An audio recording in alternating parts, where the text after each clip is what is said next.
basically, I'm not a vegetarian. I wasn't a vegetarian. At the beginning, it was much more a fear about body horror and gore. And then in episode 30, I did a bunch of research into abattoirs and was like, oh no, the industrialized meat industry is real bad. And it's been something of a low-key struggle since, because I really like meat. And at this point, I don't eat a lot of it, especially because a lot of other people in my life are vegetarian or vegan.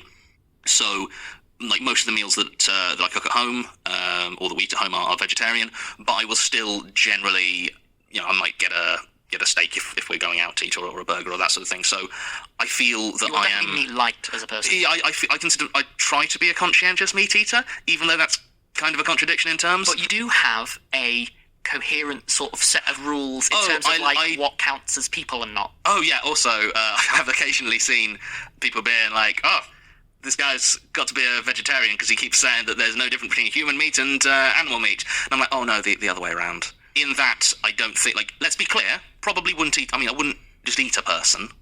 I mean, okay, I wouldn't eat a person. There are contexts where I would. I mean, no, there are contexts. Like, this is the point. Like, I feel that. I mean, obviously, prion disease aside, I wouldn't actually, because prion disease is horrible. Oh God. Yeah. But I don't fundamentally see a difference between eating other meats and eating human meats.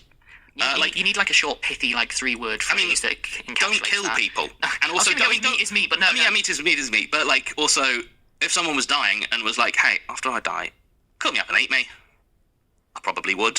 So diving in then, just because I know this specific thing about you, corvids, people or not people? Corvids are people. Octopus, people or not people? I have a list of animals in my head that I consider people. Let's see: octopuses, corvids, dolphins, apes.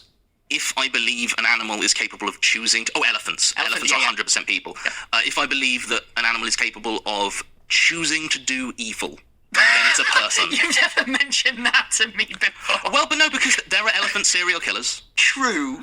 True. Corvids will pass down their vengeance list to their children. Oh, but now you're getting into the nature of evil. I know, this is why I say it's a very personal thing. Okay. Because I don't really have a solid, this is what evil is. But at the same time, I can be like, okay, so these dolphins helped Dick Van Dyke when he floated out to sea. These dolphins murder baby seals for fun. Those are clearly actions that are not being taken based on instinct, because different dolphins are engaging with the exact same thing in different ways, some of which are cruel, and some of which are altruistic. It's a very weird, very personal thing, but honestly, I think if an animal is capable of doing something, and I'm like, you know what, that was a dick move, and you could have not done that, I think it's a person. I love that your criteria for what constitutes, a person is, are they capable of badness? Yeah.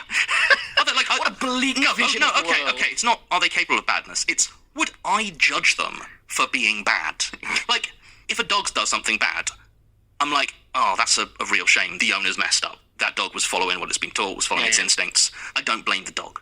But an octopus that climbs out its tank. An octopus that climbs sneaking around. An octopus that every night unscrews the lid to its tank, climbs out, oozes itself across the aquarium floor into other fish tanks, eats the fish, oozes back out, back into its own tank, and then screws the lid back on.